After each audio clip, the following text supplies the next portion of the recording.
Before we get into the content of the program tonight, I first want to take a moment to acknowledge that wherever you are zooming in from today, you are on Indigenous land.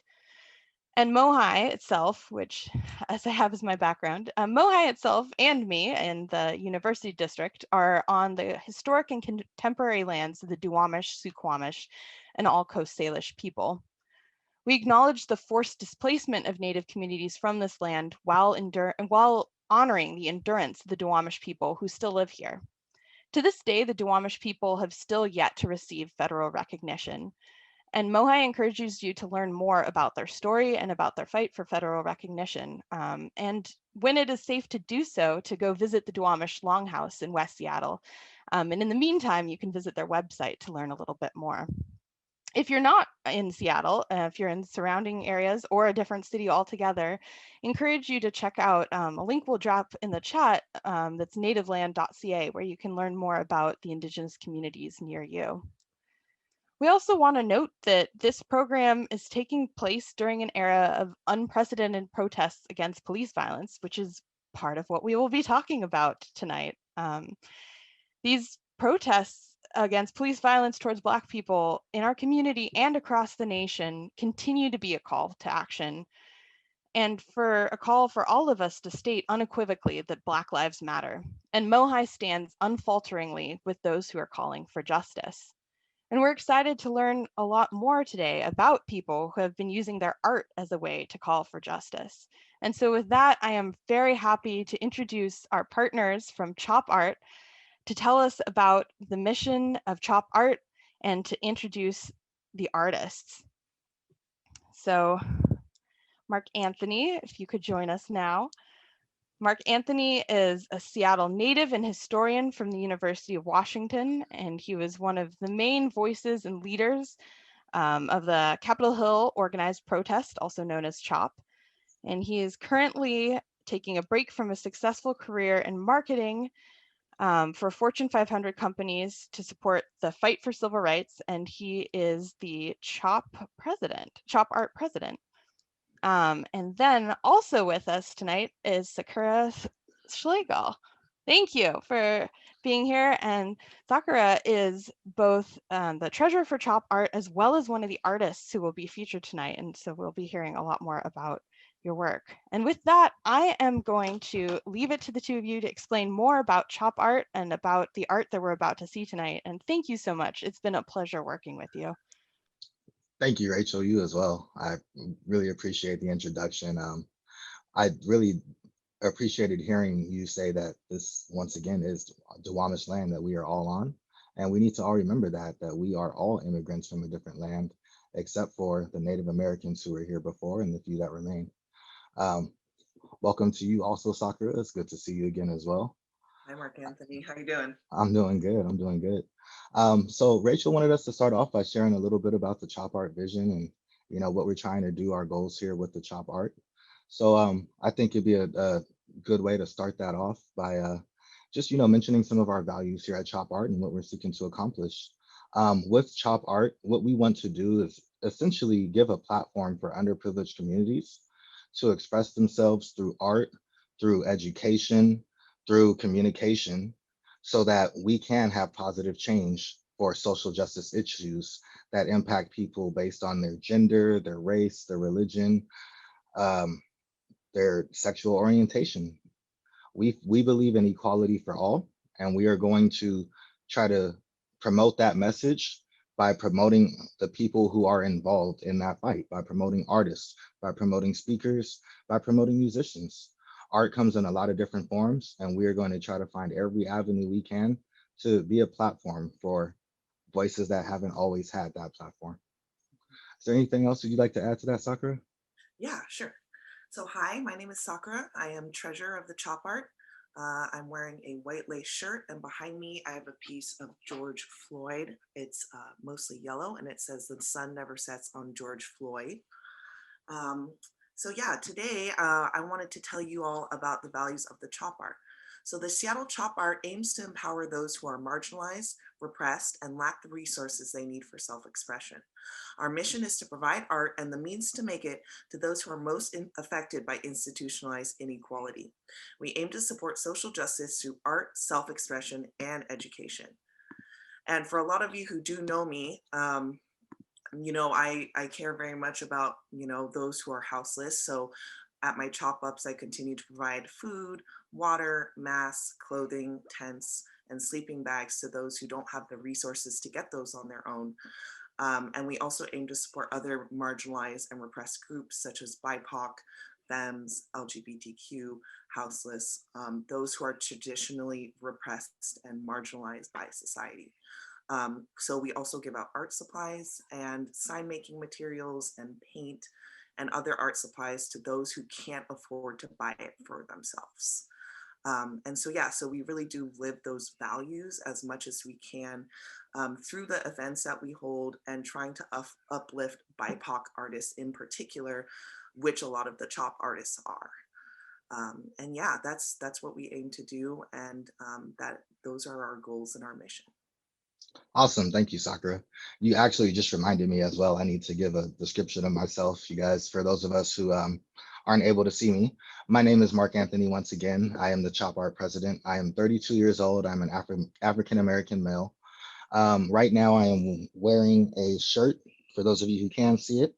It is essentially a Black woman wearing an afro. I need to hold it up a little bit higher. A Black woman wearing an afro. She has a number of Black historical civil rights figures making up the afro. And in her sunglasses, you can see the words "My Roots." So I felt like it was a very fitting outfit for me to wear for this event. Um, but once again, the focus of this event is actually not on us as members of the Chop Art. It is on the Chop artists and the art that they created at the place that was known as the Chop, the Capitol Hill Organized Protests in Seattle, Washington. So we want to continue moving forward with that. We're actually going to bring up a video of our first artist. She was not able to make it with us tonight. Thank you for being with us here once again, Sakura. We'll speak to you in just a few minutes. Yeah, thank you. But yeah, our first artist we're going to be hearing from has pre-recorded a message for us. Her name is Corinne Taylor. So I'm going to turn it over and we're going to hear a little bit from Corinne.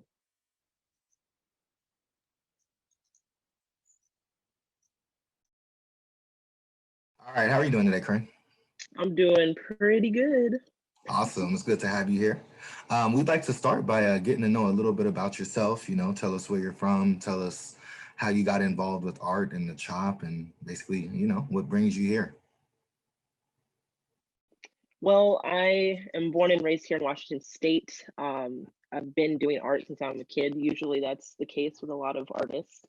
Mhm. But my time with Chop was by accident. I loved it because I worked right in front of Cal Anderson Park, and somebody was looking for an artist to do art, and I hadn't done art for about 8 years just because I had been in art school.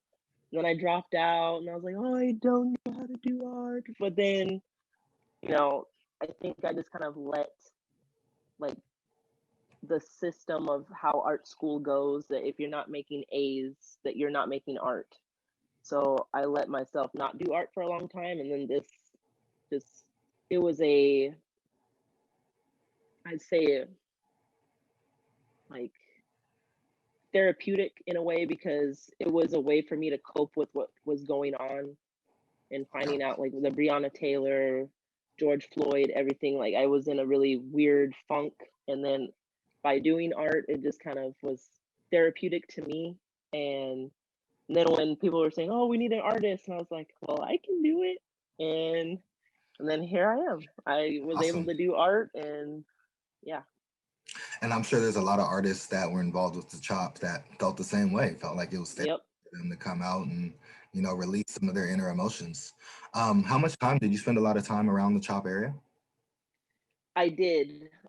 So any time that I was able to get away from work, which was basically my lunch break, I'd go out there. And the good thing is working for who I did, it was Omabop on 11th and Olive. So I was able to, like, the owner was really understanding and just would always ask me, you know, this seems like it's a cause that's like close to your heart. That is there anything that I can do as an owner that can help the community? So he listened to a lot of things that I had to say, and we were able to like give food out for free and stuff like that. So it was like a blessing to work for a place that let me be involved more. So Yeah, it's always good to work for a company that can appreciate who you are and where you came from. yeah. So I know we're looking at one of your pieces of art here. Did you was this the only piece that you painted, or did you have multiple? Well, I did multiple. So on the side of Hugo House, I was able to like help with the Black Lives Matter sign that was across the building. And then Mhm. on the other side of the apartment building, I was able to do like a poem on the side, um, with some help of with other artists that I met up in that area. So I was able to like talk to me since I'd say I did two.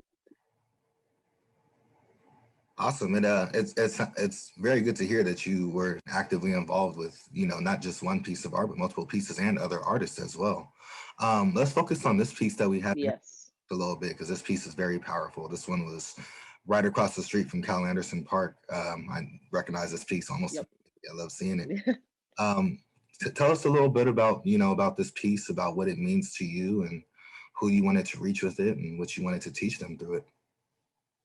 Well, the way I felt about it was I wanted to be able to put names of more people, not just George Floyd, but just to kind of get it in our brains and anyone that would see it to not just think of what is going on as like a trend, because I felt like that was kind of a thing where people are like, oh, Black Lives Matter, blah blah blah. But I said, but it needs to be more. We need to talk about all the people we don't know about that that get killed all the time, and just with everything else. And I think I was able to let that be there, and a lot of people were able to see where I was coming from with that. Like the next day when I painted it and came to work and I saw that people put candles and everything else out there, like that was a really like emotional experience. I've like knowing that I could have an emotional connection with other people that see a piece of art and can think about what I was trying to convey was very powerful. And I think the two most like touching things that I was able to see was one of which it was a mom and her son. She tagged me in an Instagram post about it, where she was able to have a conversation with her 5-year-old son, but he didn't know what was going on, like what is going on around here, like what is this about? And then he said, why is this here? And then she was able to have a conversation with him about the whole issue. And he wanted her to say every name that was on there and read it off to her. And he said he wanted to bring a candle for them. So that one was a very like touching story for me. And then another one was, I think it might have been like towards the beginning of Chaz, before it was Chop. There was a group of people across the street and they were like talking with each other, and then they looked at it, and then they started, like two of the guys came from the group and they started reading stuff off, and then they ran back to the car and they got a marker and they wrote down a name. So that's a name that we don't know about, you know. And they wrote it down, and then they just kind of looked, and then they like kissed it and put their hands on there. And and then walked away. You know, and I think you bring up a very good point that, you know, there's countless names that have been Yep, systemic racism, more than we could ever fit on one piece of art or exactly. art combined. This is a systemic problem that has been going on for over 300 years. Yep, And you know, that's one thing about this art that I really appreciate, is that it brings to light so many names that people aren't chanting every day in the streets, that didn't get exactly. coverage. Not everybody was as well known as Tamir Rice or Michael Brown or Trayvon Martin or George Floyd or Breonna Taylor, but that doesn't mean that their lives were any less. You know, Yep, it's important that we recognize that this issue isn't going to end just because our president is different either. This isn't exactly. in facing, and that we're going to continue to face. So I definitely appreciate all the time you spent, and, you know, adding all these other names. And, you know, it may have been people that weren't even well known to the general public, but through your art, they now have a little bit more information about these people. Yep. So you said that you definitely reached some of the younger audience and educating them on some of these names. Was that your intent, was to reach for people who didn't necessarily have the education on the history of this aspect, or was it, who exactly was your target audience, you would say? I feel like trying to like have them informed is actually really anybody that was walking by, because even if you are well educated on what this issue is, there is sometimes like everyone gets caught in the moment of going, oh, this is an issue we need to talk about right now because everyone else is talking about it. But then once everybody gets tired of talking about it, it kind of goes in the back burner. Mm-hmm. So I wanted it to just be like, when the Seattle Times had taken a picture and interviewed me about it, that's what was the main thing that I told them, is there's too many names, and not to let it be a trend. It's something that we need to talk about and constantly talk about until there's a resolution to the problem. Yeah, definitely. That's why we're in the streets chanting, no justice, no peace, right? Until this Yep. gets solved, we got to keep fighting. Yep. So, you know, tell me a little bit about your understanding of what CHOP was exactly, because I know a lot of people, we had a lot of different opinions, a lot of different viewpoints on what CHOP was supposed to be, what it turned into, and what it represented. And I know there were underrepresented communities all throughout CHOP that wanted to take part in the fight for equality for all. So, you know, tell me a little bit about what that means for you. Yep.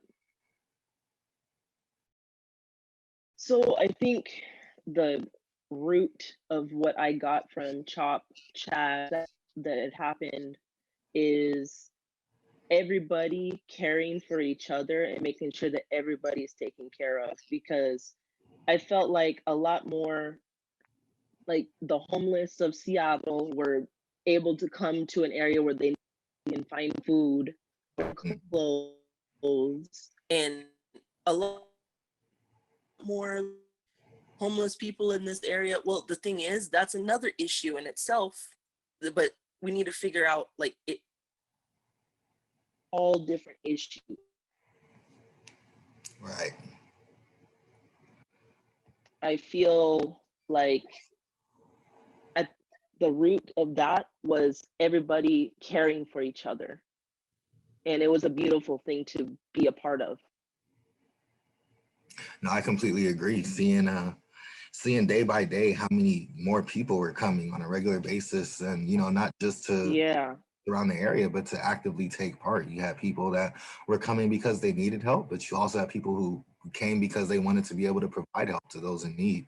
And it was just crazy seeing the way that the community and exactly. the larger area all came together, because it wasn't just people in just that neighborhood and just that community. You had people coming from all over that wanted to take part and wanted to be a part of the solution. Um, Yep. so let me ask you this. Do you think CHOP was effective in some of the goals that people had set out for and educating the public I feel like on issues? it was definitely a really good educational piece, because I feel like towards the beginning of it, like there's a lot of like talks happening where people can come listen, and stuff, um, did it kind of like towards the end not convey everything that, like, yeah, but that's what happens when there's a lot of people involved in Mhm. trying to get a message across. But at the root of it, it was a good thing. So Yeah, I completely agree. You had so many different groups coming in from, different areas, different backgrounds, and it was a little bit of a mixture of so many different ideas that it was impossible to just pin it down on just, Exactly. ideas. But I do think that everybody that was there had the same type of idea in mind, that we need to keep fighting for equality. We need to keep fighting for a positive future. yep, Nobody should be judged yep, on their gender, on their race, on their religion, on religion, everything. orientation. Yeah, any of that, people should be judged on what comes from the inside. Um, so being a part of the CHOP like you were for so many days, um, some of the people that you met probably came from, a different area or background than you yourself. How would you say it was interacting with so many different people? I would say that it was nice conversations that I wouldn't, somebody who hasn't had to deal with these issues, or like someone that has never had to deal with any kind of racism whatsoever, and then they're like, oh well, I've never had to deal with that, like tell me more about that. It's like, well, there's there's a lot of different conversations, like just people that like quit their jobs to come out there and help out, and like it was a beautiful thing, like just at the root of it, beautiful. And I wish that like the world could just be a little bit more like CHOP. Yeah, that conversation corner that we had there definitely had an impact on a lot of people. I think just being able to come out and talk to people that came from different spaces than they did. Um, Also, I saw that we made a lot of progress with some of the homeless community that have been there for a while at CHOP. I mean, there were some people who came there, looking for any semblance of hope, and I feel like a lot of people found it from taking part Yep. in that activism. There were people who, for the most part, changed their lives around during CHOP. People who were marginalized on the fringes of society, who all of a sudden found a community that they could Yep. be part of. Um, are there any other social issues that you would like to bring to light that may not have been mentioned in this interview so far?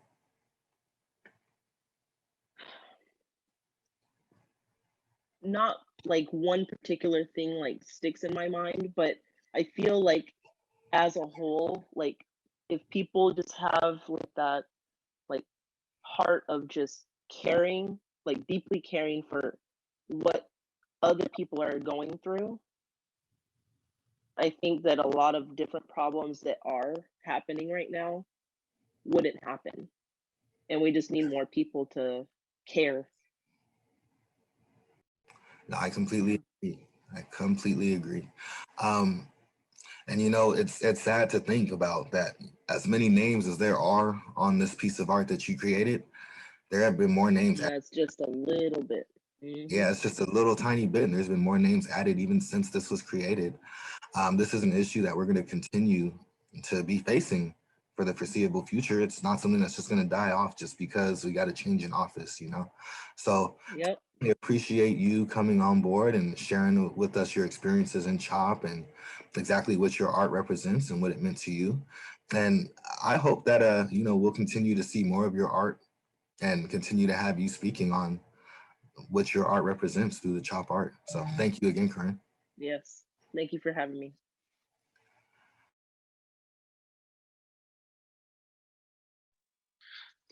All right, everybody. Once again, that was Corinne Taylor. She was not able to join us today. She had prior engagement, but I still appreciate the time that she did take to record that message for us and share us a little bit about her feelings on the CHOP and her art. So our next artist that we're going to be speaking to is Perri Rhoden. If we could get you to join us, Perri. Awesome. Welcome, Perri. Thank you. Thank you. How are you doing tonight? I'm nervous, I won't lie. So I'm just gonna get that out and hopefully be less nervous now that I said it. Don't worry, I'm sure you'll do great. I'm sure you'll do Thank great. you. So first, to start off by having you, describe yourself to us and tell us a little bit about yourself.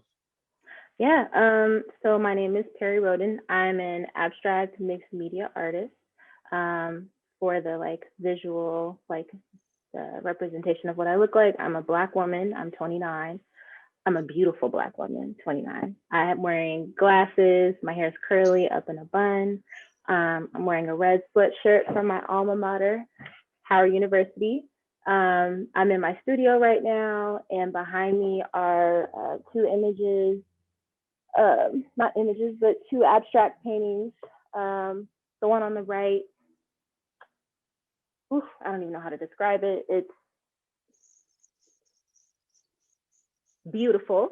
And then the one on the left is a picture of a woman with like an extended neck, very colorful, very bold, lots of texture. There's like glitter, acrylic paint in there that's like dripping with mixed media and all of that goodness. So Awesome. Thank you for that, Perry. Uh, let's see. So I guess let's start off by having you tell us a little bit about how you became involved with the CHOP. We can see a picture of your art here, but I want to hold off on the actual art piece you created first, and let's talk about what brought you down to CHOP.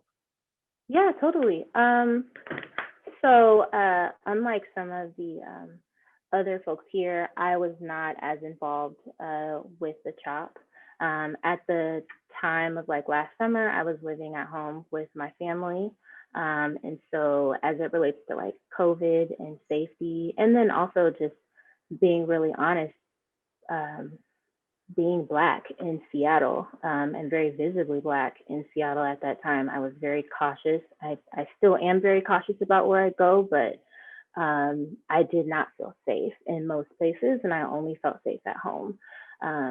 So I tuned into the updates of the CHOP via social media and in the media. So at this point in time, two artists, Takia Ward and Joey Nix, both local Seattle artists, were coordinating the Black Lives Matter mural on 12th, like 11th and 12th, between 11th and 12th on Pine Street, right in front of the taco spot and Molly Moon's.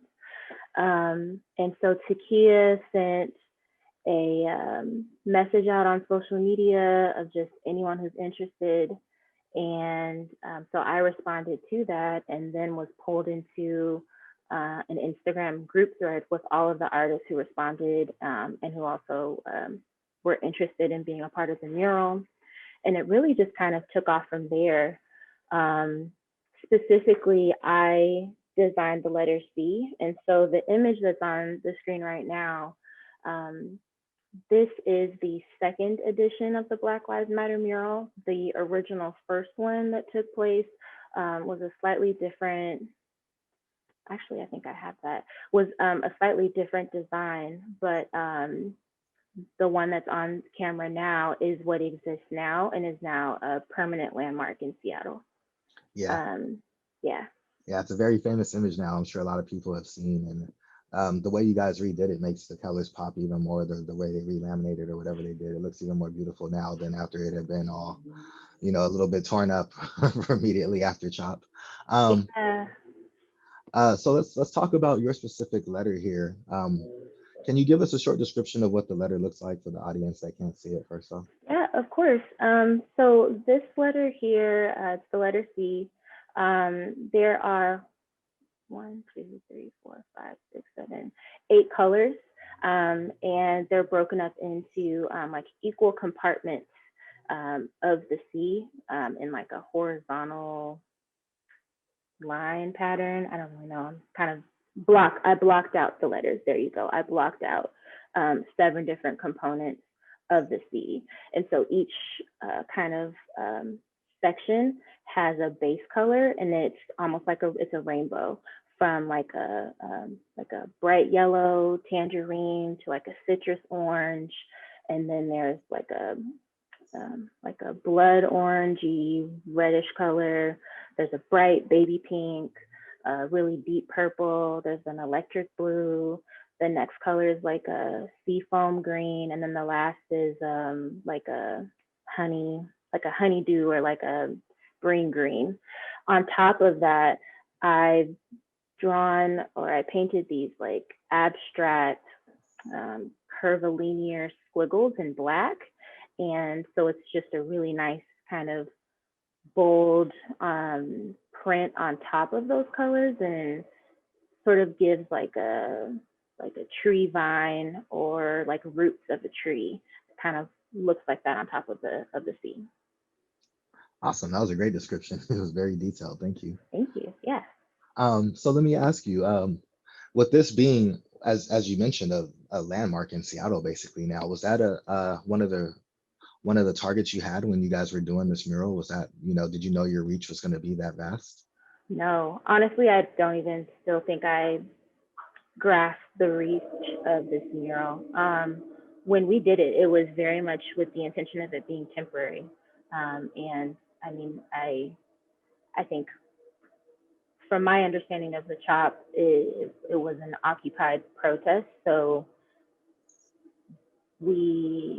under my understanding, it was, even the CHOP itself wasn't going to last forever. So the artwork that we created was really in this like guerrilla style. Let's just do it. And if it, fades away, or if it's trampled, or, the city comes in and like sweeps it up, we were prepared for that. And so now that it's a permanent mural, I think that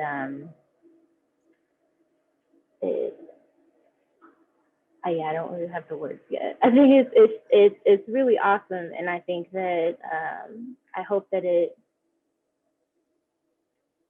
that what we created, I hope that when folks look at it, they don't see just one, like the monolith of what they think Black is, but that each letter truly represents, and not just Black, because there are BIPOC artists that were part of this as well. But I hope that folks can see it and really see the individuality of us all, and how when we all come together, we make one unified statement. Yeah, a very powerful statement. I feel like I should give a little bit more background on this piece too, because we need to really give justice to what this piece was. I was here when you guys were actually, the first time you did it, when it was still just white letters before you guys had even painted everything. And we knew then it was going to have a huge impact, having the words Black Lives Matters right here on this street that is one of the central streets of the CHOP art, or of the CHOP protest, I should say, of the CHOP protest. It's right there next to Cal Anderson, right down the street from the East Precinct. And everybody knew that this was going to be huge, but nobody knew it was going to be as big as it was. Not the artists, not the people that were there to witness it either. So thank you guys once again for the history you made. Thank you. So let me ask you a little bit more about the social issues that led to CHOP and your feelings on them. Yeah, the Black Lives Matters movement, the George Floyd, Breonna Taylor deaths, and the protests that followed. Equality for all. You mentioned that you have a lot of different BIPOC artists that helped on this mural. Basically, what I'm asking you is, what made you want to be a part of what CHOP was? What made you want to come out and support this? Yeah. I feel like I also just want to add on that in addition to Breonna Taylor and George Floyd, there were a ton of people who were also killed by police, and whose names were not mentioned, and probably who will never be mentioned. Specifically, a lot of Black transgendered men and women, and just transgendered people, I should say. And so I think that what made me want to come out, I mean, and if we think back to this time period of COVID and of 2020, there were a lot of protests that were happening. There was a lot of police force that was happening too. And so I went to a couple protests, but even just being at some of them, I just was like, what are we really doing? Like, we're marching, but I also just felt like for some of the people, as I kind of wove through the crowd, it seemed more of like a facade. Like, not truly that they knew the names that they were chanting. And so I wanted to be very intentional about how I spent my time and what I wanted to say with my art. And what made me want to come out to CHOP was not only the opportunity, but I knew that no matter where it was that I was going, I knew that no matter where it was that I was going at that time, that like safety was always going to be a concern. But I figured that if I could come out to do this mural, and I knew that there were at least 12 other people who knew that I was going to be there, who had my back, who basically I tried to just compartmentalize safety as best as I could to get in and try to say something. And I think that with my first image, and I'm not sure if I provided that specific image to you all, I probably should have done that, but the first image was based on a previous painting that I had created back in 2015 called Spotty Yachty Dope Delicious. And that painting was very representative of, I'd say, me realizing the power of my art. And it was very like non-representational, and there were a lot of layers and colors similar to this piece and like this blue part here. And I think that as an abstract artist, I sometimes don't have the words. I don't have the language to really say how I feel. And so I wanted to just fully express myself onto this mural in this way with all of these amazing other artists, some who I've admired for years, others who I've never worked with before, some I've never heard of before. But so that's what got me to come out of my house and triple mask up and just kind of go for it. Awesome. Thank you. Thank you for coming on today and sharing that message with us, Perri, and you know, your experience and making this piece of history that you created. I want to thank you again, once again, and we look forward to working with you again in the future with the CHOP art. So hopefully we'll hear Thank from you so much. I Thank you. appreciate it. All right, everyone. Once again, that was Perri Rhoden. That was one of the artists who helped create the Black Lives Matters mural that is now a piece of Seattle history. Our next artist is going to be John Top. John, if we could bring you on. Hi, Mark. Thanks for having me. Hey, John, thank you. So we have your artwork here. I'm going to let you go ahead and take a moment to explain what your piece is. Well, actually, no, before we do that, let's have you start off by telling us a little bit about yourself.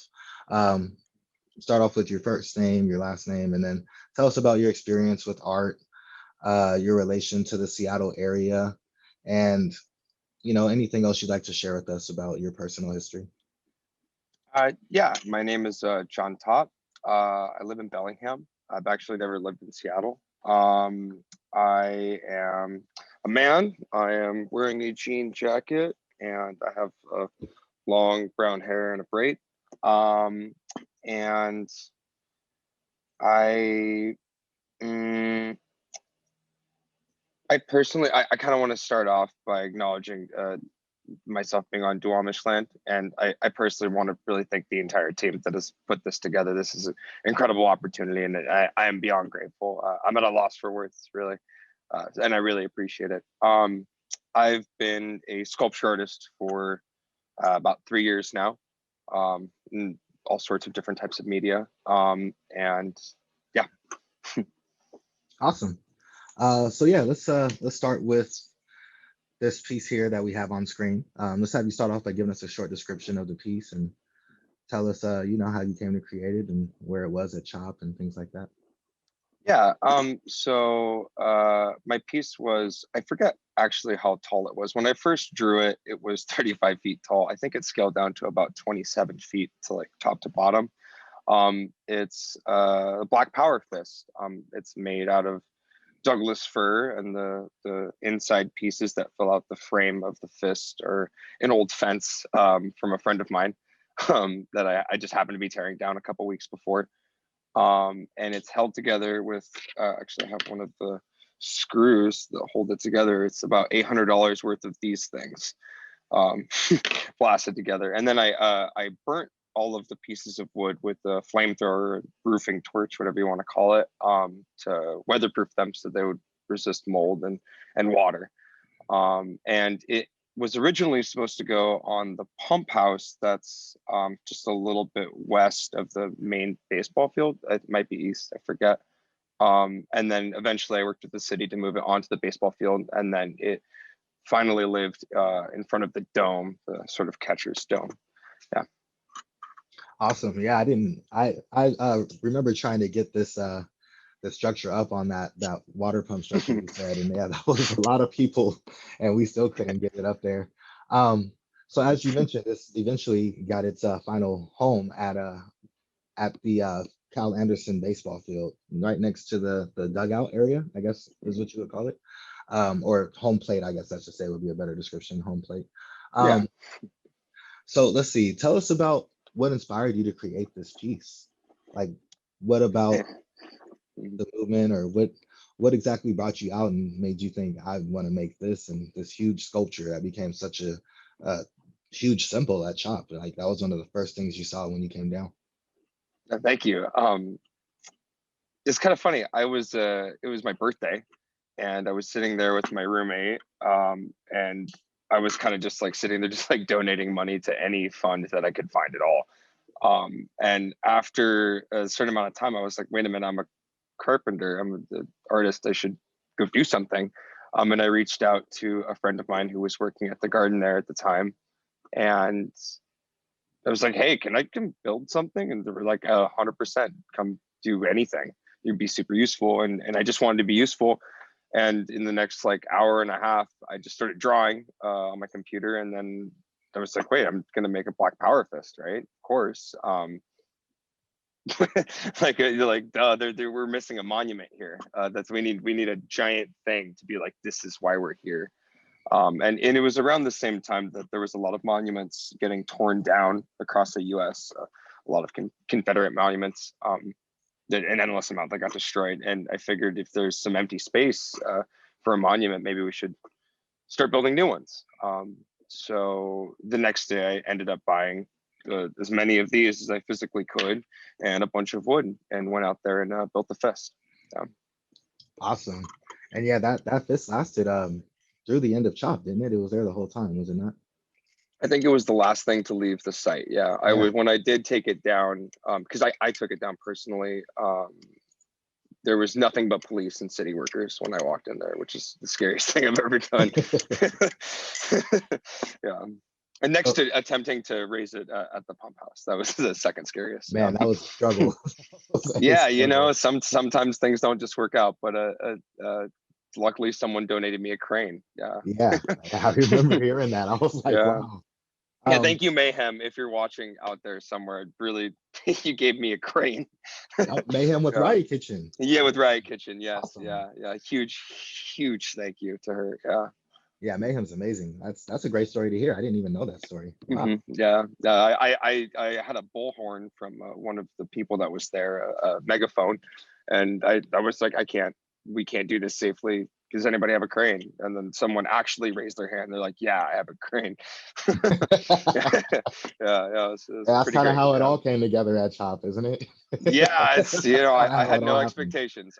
When I started, I assumed I was going to be arrested either immediately or soon after I, built it. So let me ask you, when you were building this, who was the audience you were hoping to reach? Was it just supposed to be just, people that were coming through the Chop? Did you expect it to get the exposure that it did and reach so many different people? I really wanted to avoid an expectation. I didn't want to make the piece about me, and I didn't want to make the thing about me. I really wanted to be as separated as I possibly could. It really just to let it be that piece, let it be a monument, let it stand for what it stands for. It's kind of interesting. My target audience was all of the people I usually build with. People like construction workers, like people in the community, regular old just blue collar workers. so many of them have the ability to create incredible things at such a large scale. And I work with a lot of production people and designing huge, super extravagant events and stages and all sorts of stuff. And I really wanted to tell them that they were capable of committing to this movement, you know, like build something of worth, build something that's going to last, build a new monument to the lives that we've lost and the ones that we might if we don't change how our systemic sort of situation is, right? And I wanted to reach out to the community. I wanted everyone around there to see it.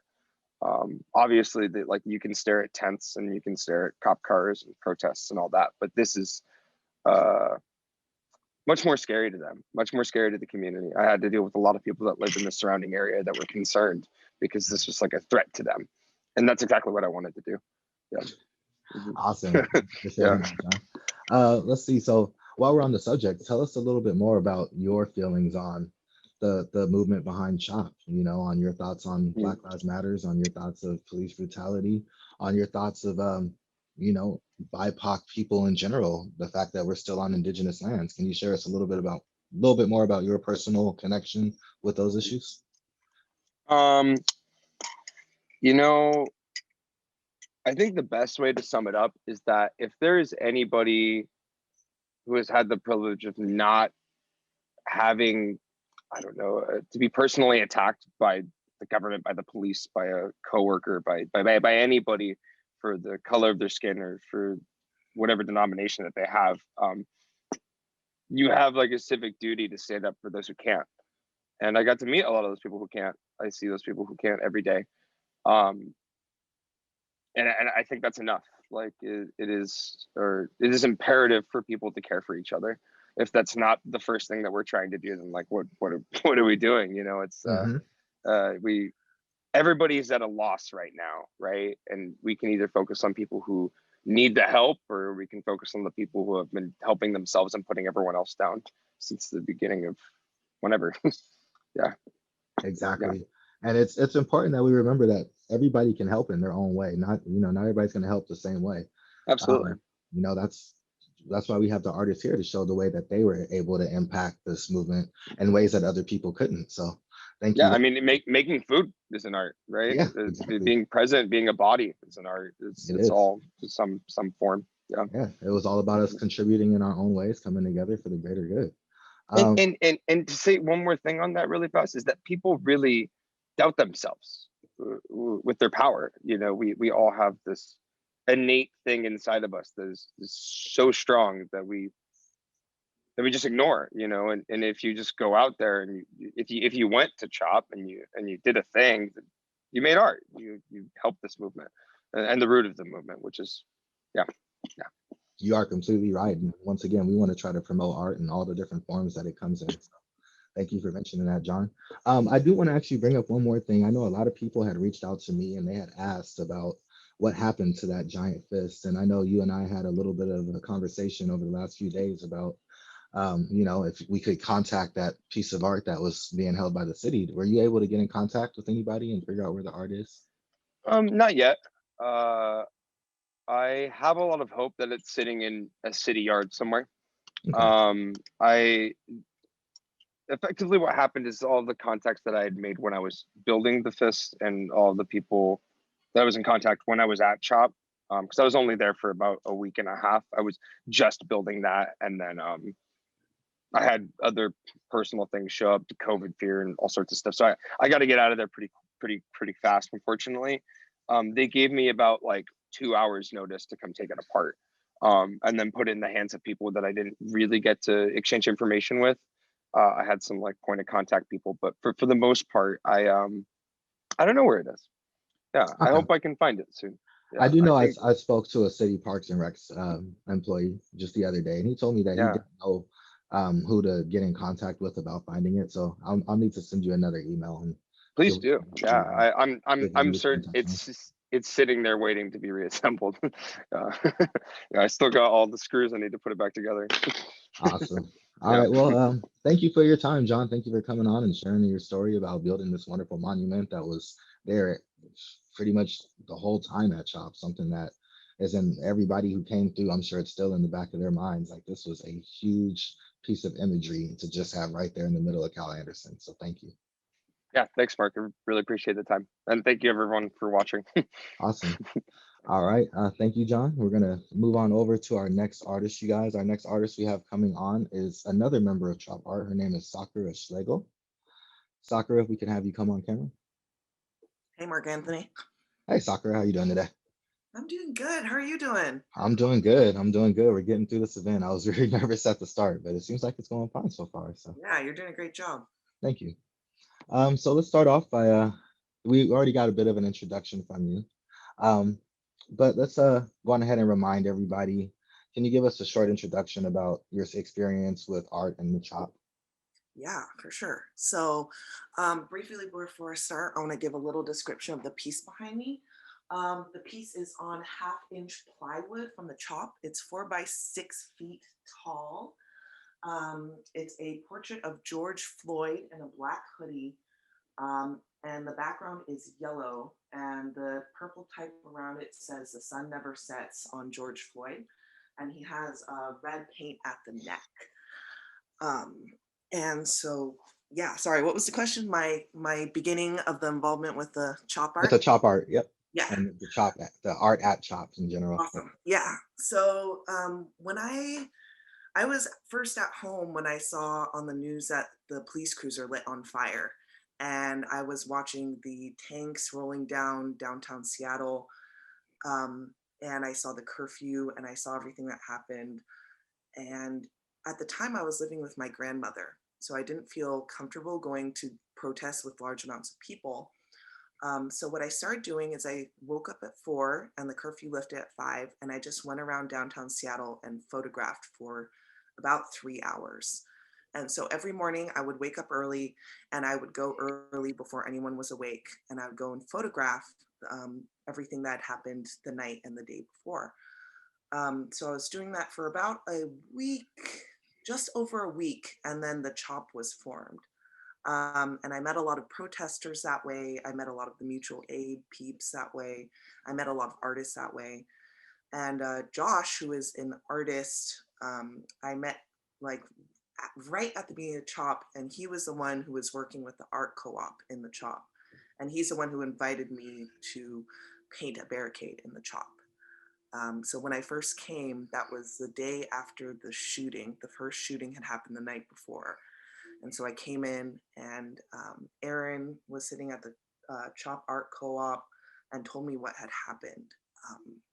And it just was a very somber moment, because it just sort of reminds us why we were all there and why we continue to be there.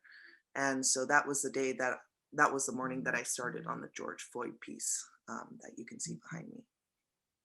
Awesome. And so can you describe this piece to us for those of us who can't actually see the piece? I know you have some words written on it. I want to make sure everybody has a good. So the words say here, "The sun never sets on," and then George Floyd's portrait is in the middle. And when I started this piece, I believe it was the same day as the summer solstice. So what I did was I printed out a picture of George Floyd, and I printed out a picture of a Woodstock poster, because I wasn't actually sure how big the barricade would be. And I needed type that would sort of stretch, and that I could sort of, stretch or contract to fit the space that I had, because I didn't actually know how big the board would be. So the type is based on a Woodstock poster from the 60s. And then because it was a summer solstice, I wanted to include the sunshine shining on George Floyd. And so his portrait is in the middle. And it took about, I would come to the chop around 8, and I would usually paint until the sun went down. So around like 8 or 9. So there was often like 8, 10, or even 12-hour days painting in the chop. But yeah, so this piece took, I want to say, like a week to a week and a half to do. And you had another piece that was a similar piece that had Breonna Taylor instead of George Floyd on it, right? And it also said, what were the words on that piece as well? Do you have? Yeah, I can actually show you. I'm just going to fold this down here. So yeah, so I have the Breonna Taylor piece behind the George Floyd piece. And this piece says, "The moon never sets on Breonna Taylor." And there's a portrait of Breonna Taylor in the middle. And there's gold paint around her hair to differentiate her from the background. And so this was on, the George Floyd piece was on 12th and Pine facing the East Precinct. And Breonna Taylor was on the other side of that same barricade facing out from 12th and Pine. Awesome. And so knowing these two people that you decided to make these paintings after, what inspired you to choose these two people, George Floyd and Breonna Taylor? Yeah, so I think probably everyone who is here has seen the video that Darnella Frazier took. And it just felt like a defining moment in our history where everyone could physically see the violence and like the absolute awful moment, and it was just captured there for everyone to see. And there's just I'm sure everyone here has probably watched that video, but it's absolutely horrific to watch. And um, I mean, it's crazy because a lot of people are like, well, we didn't see this coming. And I'm like, this country has had 400 years of systemic racism. We've removed the native peoples from their land, and and pretty much the white colonizers genocided them. And a lot of you know a lot of Black Americans, their ancestors were slaves, and they were taken from their country and taken here for their labor. And you think of the Japanese American internment camps and the Chinese railroad workers, and white supremacy has always been at the core of our nation's history. And I think it's important for people to remember that this doesn't just go away because we're marching on the street. This is happening all over every day. And that's a reason that we are trying to make a sort of positive change around this. And it's also why I feel so passionately about the chop art, because I think it's so important that people take care of it, that it's still seen by everyone, and that people remember that we're here and we're not going to go away just because the chop went away. And the chop art is still vitally important to the movement. Awesome. Thank you for that, Sakura. Um, so let's see. I also wanted to ask, what impact do you think the CHOP had on these protests? We've seen protests all around the country for George Floyd and Breonna Taylor. Do you think CHOP had a different impact than some of these other protests? Yeah, absolutely. I mean, obviously it was iconic because the precinct was abandoned by its own cops. And sort of got the impression that they really wanted us to burn it down, but that didn't happen. And the doors weren't locked; they just boarded it over with plywood, so people could go in, but they chose not to. And there were so many elements of the chop that I think were just so beautiful. Seeing that candlelight vigil on 12th and Pine, and the growing list of names that were killed during the following days and weeks and months after George Floyd was murdered. The decolonization cafe, riot kitchen, all of the free food, the medical, the clothes, the couches for people to sleep on, the community support, the de-escalation, the chop art, I think was a very powerful experience. Like, people were drawn to it. People drove and flew from all across the country, and in some cases even across the world, to see it for themselves. And that's how powerful this place was. So I want people to remember, like, it's so easy to focus on what the cops say or what the city says or on the violence, but there were so many aspects of the chop that people had no idea about because no one in the media ever covered any of that. And so that's why we continue to hold these events. That's why we continue to bring out the chop art for people to see, because we want people to remember all of those different aspects of the chop that were so powerful. Well said, Sakura. Very well said. So let's see. I do have one more question for you. Are there any other closing thoughts or ideas you would like to share? before we Yeah, I sort of wanted to give a shout out because I made friends with Alice Cooper and Alice Cooper's daughter, Sally. And so she came up to me and I asked her if she had ever painted before. And she said no. So I said, you know, I'm painting the sunshine around George Floyd. Why don't you grab a paintbrush and help me? And so she was helping me paint the yellow in between the letters for a while. And then she took some red on her brush and she started adding it here to the neck. And, you know, I wasn't mad. I just said, you know, why are you adding the red? And she says, there needs to be blood on it. And keep in mind, Sally is a 6-year-old Black girl who was living in the CHOP with her mother. And she needed this painting more than I did. And that was very clear to me. Like she had so much to say and she had never been given the chance to paint before. And that was one of the first things that she ever did with her first painting. And so I was obviously, I was just like, my heart just broke in a million pieces in that moment. And so when I started working on the hoodie, I decided to keep Sally's piece right there, just as a reminder of like why it is that we do what we do and why it is that art is so important to the movement. So yeah, actually the youngest CHOP artist ever was Sally, Alice Cooper's daughter. She's 6 years old and she helped me with my George Floyd painting here. Awesome. That was a very touching story, Sakura, and thank you for taking the time to not only create this art, but also to come here and speak with us about it. Yeah, absolutely. Thank you for having me. Thank you. So we're going to move on to our final artist, everyone. This is an artist who is well known around Seattle. He goes by Henry. So Henry, if we can bring you on board, there we are. Welcome, Henry. Hi, everybody. Thanks for having me, Mark. Appreciate it. Oh, no, we appreciate having you and all the many pieces of art that you created. Well, first off, let's have you start off by telling us a bit about yourself. Don't forget to give us a physical description for those of us who can't see you as well. Yeah, I'm Henry, or Ryan Henry Ward. Different.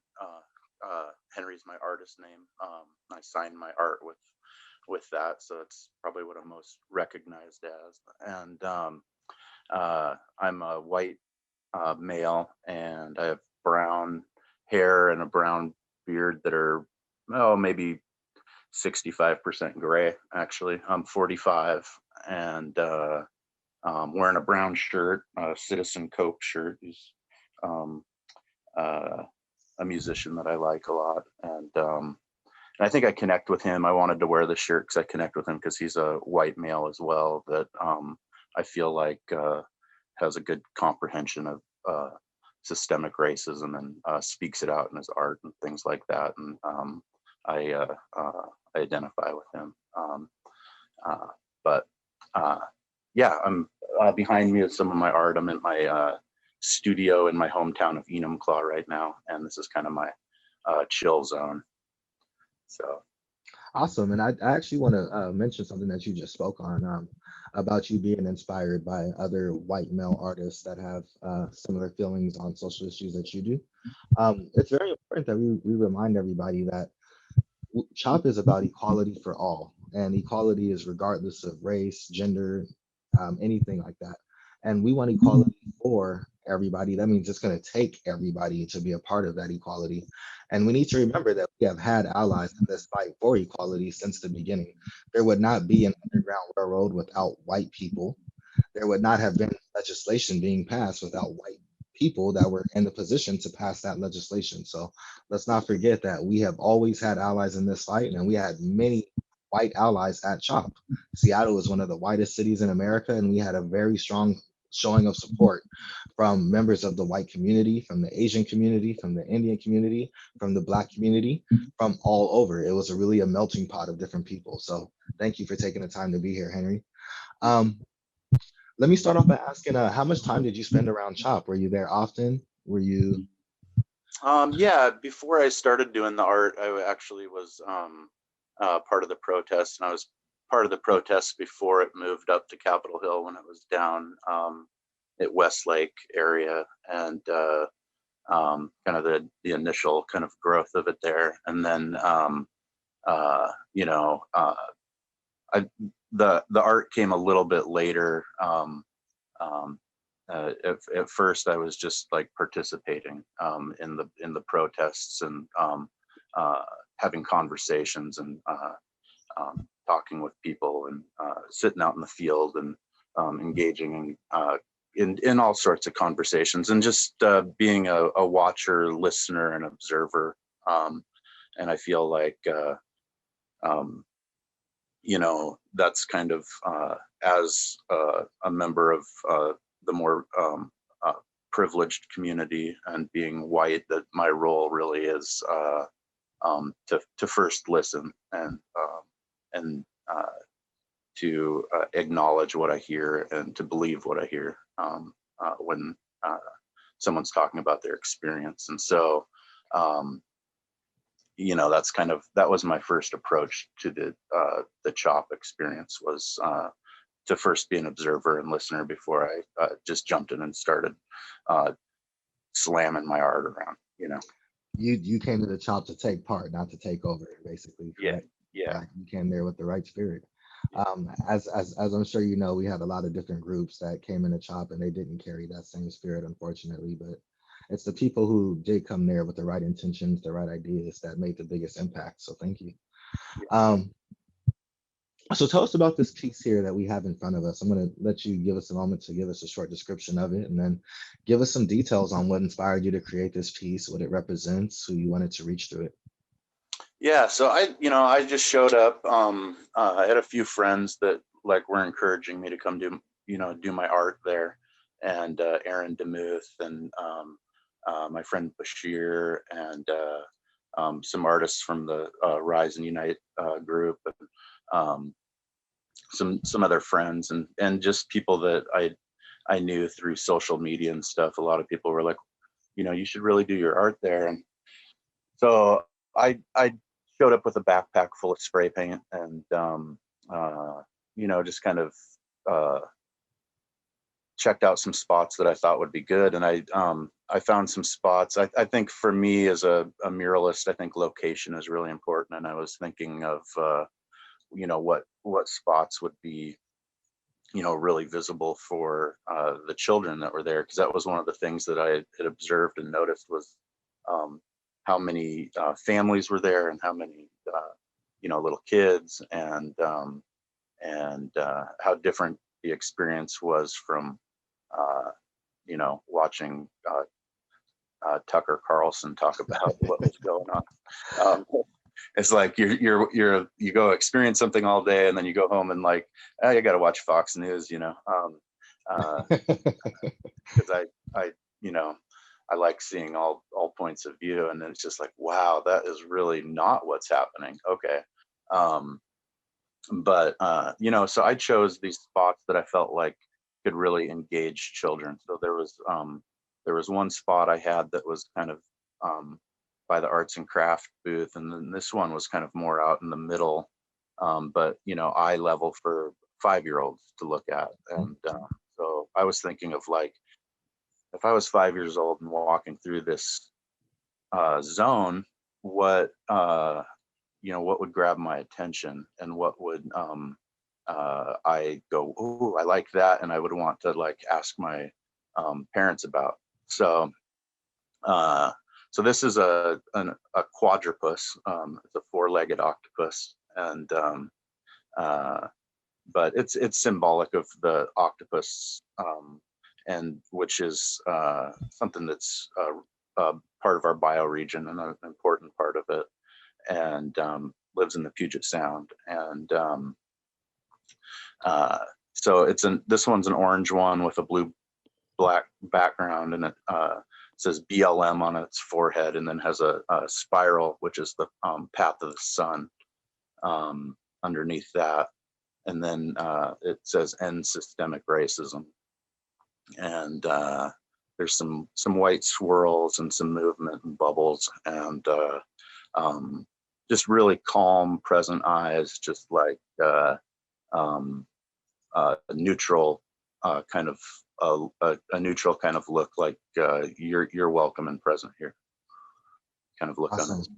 Yeah. Awesome. Yeah, you made a few statements that I want to unpack there. First off, let me say that I too watch Tucker Carlson because it is Yeah, important to educate yourself on what the other side is saying. yeah, But we also need to understand that right-wing media was portraying Chop in a certain image that wasn't necessarily accurate. I can remember seeing one person particularly who had recorded a video of being inside the Chop, and in the video, he's saying that behind him everything is on fire and there's anarchy and terrorism everywhere. But in the same video behind him, you can see families walking through, like strolling yeah, through yeah. with their kids and their pets. And so, Right. just the fact that you knew that there was enough children in this area that they needed to have something that they could relate to, and took Yeah. the time to create this piece, really Right. speaks volumes. And for those of you who don't know, this was one of the pieces that was painted on the barricades that were around the Chop area. Am I correct, Henry? Yeah. Yep. It's one of the barricades. Yeah. And judging by the pictures in the background, I think it was right down the street from the precinct, was it not? So it was in a very like Yeah. centerish type of area. Yeah. So a lot of people saw Yeah. this. Um, so let me ask you this. You said that that your target audience was children. What were you hoping to teach children through this? Well, it, I was just hoping to get more of a conversation going with children and adults. Uh, I don't really aim to like teach as much as like, well, here's a piece that we can uh, have a like collaborative Discussion. communication about. You know what I mean? And because the kids see this, they know this information. They go to school. They they feel from a very young age. They feel the pains of racism. They feel the pains of uh, you know, uh, all sorts of things that our culture impacts them with. And so, um, and having that, being able to have that conversation with your community when you're 5 years old, and this stuff is like not something that we're gonna put away anymore. Like we're all gonna talk about it, and we're gonna include everybody in the conversation. And for me as a visual artist and a part of the community of Seattle, that's always been my aim, is like including children in the conversation of public art. And uh, these kids see my murals in their grade schools and they have a connection with them, and then they come out to an event like this and they're like, what does what do those words mean? And then um, that conversation has started and they're like, oh yeah, that's, I experienced that as well, or whatever. And the kids have just as much to teach us as we have to teach them. I think it's kind of what it's about. Right, because a young child seeing this, it's possible they may have never even heard the word systemic racism before. Right. So this is something that now seeing this, it almost forces a conversation between a child that's interested and a parent that's there with them. So Right. thank you for having that piece of art and having it in such a central position at Sharp for so many people to see it. Um, I do want to ask you your thoughts on anything else you would like to share regarding social issues or injustices, any other marginalized groups you would like to, you know, um, mention while we have the opportunity here to give a platform to those who haven't typically received one? Yeah, I guess for me, when I think of systemic racism, and that's kind of what this, the words in this piece are about. Like, um, we can, we're all affected by this idea emotionally, whether you think it exists or you don't think it exists. Whatever your belief around it is, we're still being impacted by the idea of it.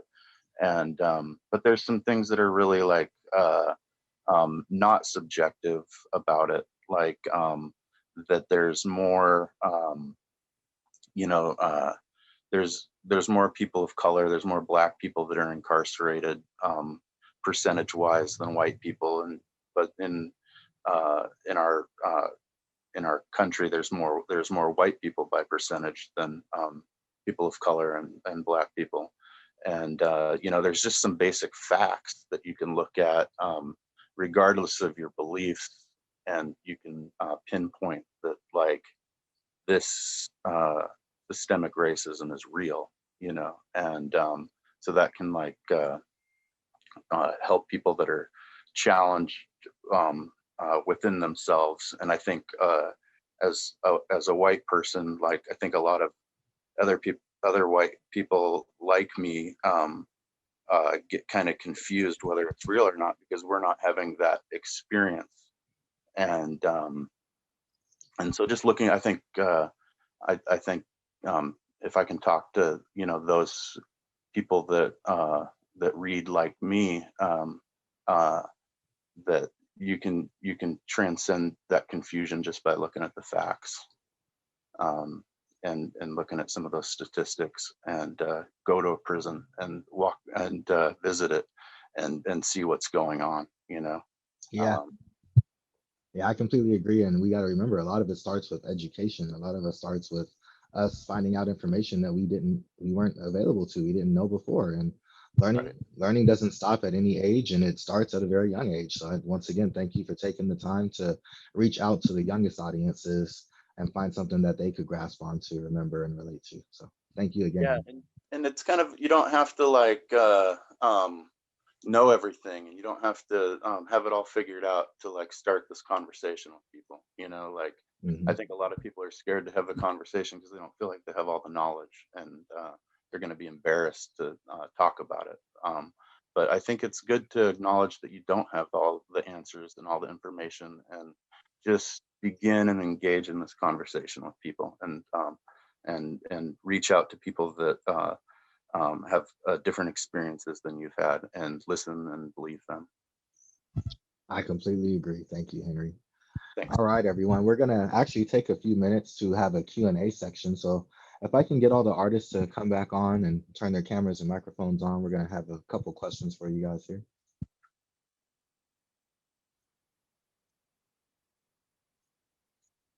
Let's see. Looks like we're still waiting on looks like we got everybody back here. Awesome. So the first question I have is from Matt Schlegel. He has a question for Henry. Henry, why did you choose to use 4 legs on the quadruplets? Oh, it's just a character I developed early on, and so it's actually just part of my character base, is this quadrupus, and it's kind of in a lot of my other murals, and it's you know, probably based in my laziness to well, it's easier to do 4 than 8. Is kind of probably where it started, but then it like you know, has just become this character that a lot of people know, and I identify as one of my characters. So awesome. Let's see. I also see another question that Stephanie Johnson Tolliver asked. I'm going to go ahead and respond to this one as well. She said, will you talk about the Chop artist's vision for sharing the catalog art? Visually, the art is a call to action, public art that you don't want people to turn away from, installations, more pop-ups. Stephanie, we actually do have a number of upcoming projects we're looking into. One of the biggest issues, as I'm sure you know, is that with the pandemic, we've had a little bit of trouble finding places that we could hold in-person exhibits. But we are looking into ways to display art with Parks and Recs. We are looking into trying to contact as many artists as we can to bring them in for future projects with Chop Art, and any other collaborations and exhibitions that pop up. We're interested in those opportunities as well.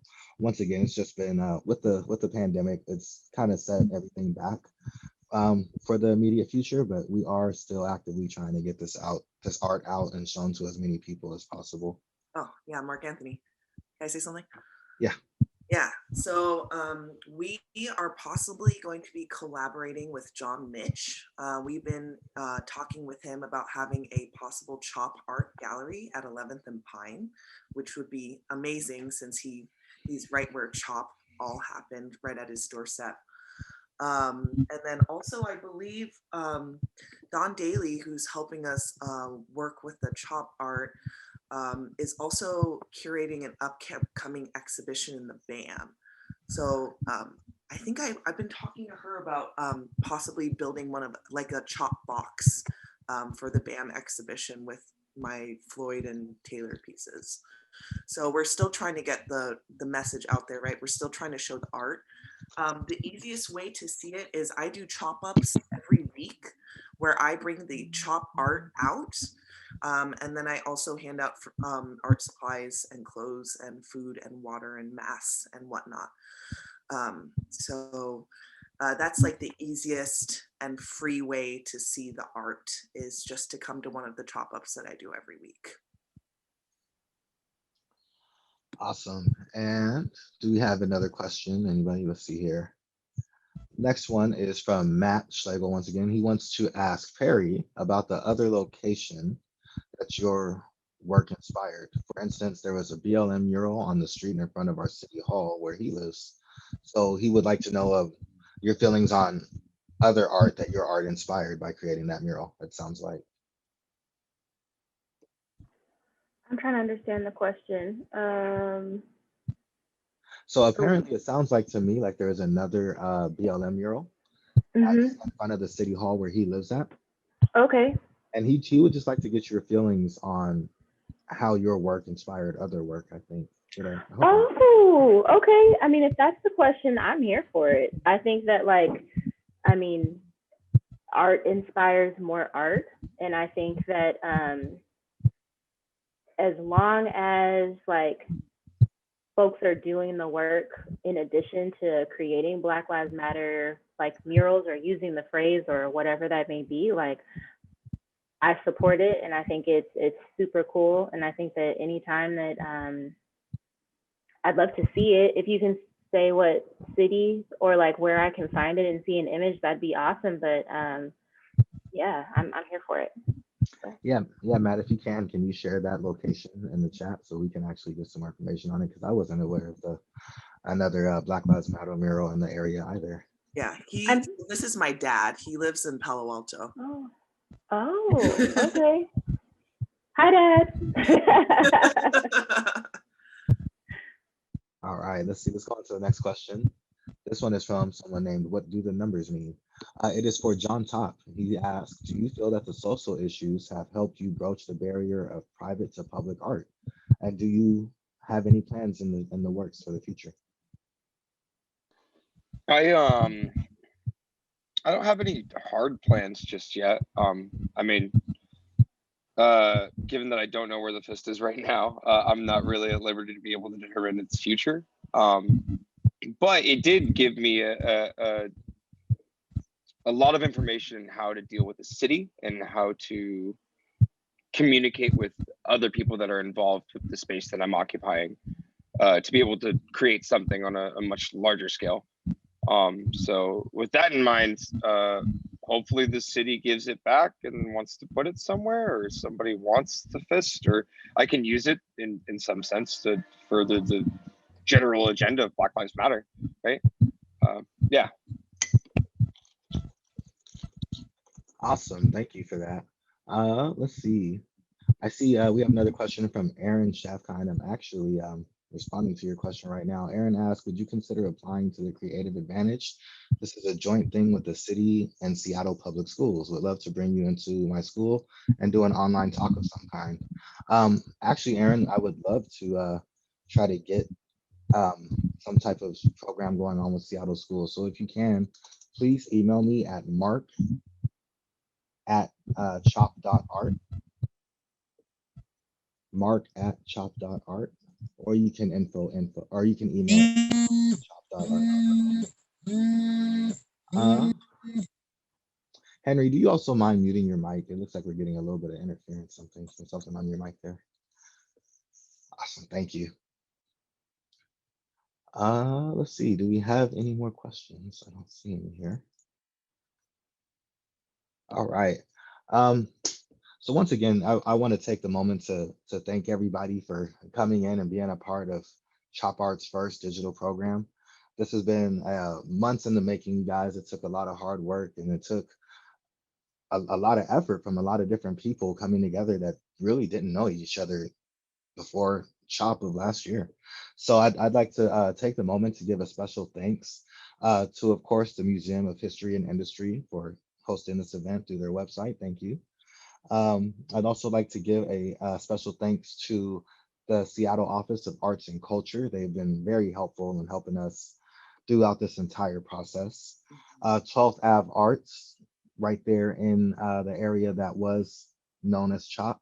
They have been very helpful. The Black Heritage Society of Seattle, and all of the artists for taking the time out of their days to not only be a part of this movement by painting the art, but also to come back, sit down with us, and share their experiences, their visions, and what this art meant to them with the rest of us. So thank all of you guys. And of course, last but not least, everyone at Chop Art and everyone who participated at Chop in the fight for equality for all. Thank you guys. Um, I'm sure everyone has, more questions about the Chop Art and what we're going to be doing in the future. I would encourage you all to follow our new social media. It'll be the official Chop Art. Please find us on all major platforms, the official Chop Art. You can also email us once again if you have any questions at info@chop.art. We are going to be looking at for ways to further partner with the city, including installing art in Cal Anderson in some form. We are currently still trying to contact as many artists we can to continue to be a part of the Chop Art in the future. We are looking into making calendars for those of us who would like to have a little calendar of the Chop sitting on their coffee table at home or on a wall or wherever you would like to put it. We want to do that as well. And we also have a potential Chop anniversary that we are looking and holding during the summertime. So hopefully we can get all these events to come through, and hopefully we can make it through this pandemic and be able to enjoy some time outside together and reimagining the Chop. So thank you guys all once again for joining us today. Yeah. I'd like to leave it over to Rachel to see if she has anything further to say. Yeah, I mean, I just want to give a big thank you. Thank you, Mark Anthony, for the wonderful moderation and doing those interviews, drawing out those stories. And thank you so much to Henry, Perry, Sakura, and John, and Corinne, who was not here but gave the wonderful filmed interview, for sharing your art with us and the stories behind the art. That was just really powerful. And I'm so glad this is recorded so that I can go back and listen. And for all of you here, we will be sending the link. I encourage you to send it to those who weren't able to be here, because this is just so powerful. And I hope that the message gets out. And we look forward to getting to see what Chop Art does next. And we're so glad at MOHAI to have had the chance to work with you on this project. So thank you. And I just want to give a shout out for our next program that's coming up in about 2 weeks. We're going to be continuing to think about civics and what is next in our democracy. So we're going to be looking at our political landscape post-pandemic and what comes next for our city, and using history as a lens, reflecting on what happened to Seattle post-1918 pandemic and how that impacted politics, and then doing a little bit of future gazing of what that might mean for us next. And so that's on February 13th at 4 p.m. Please come join us again in our virtual space.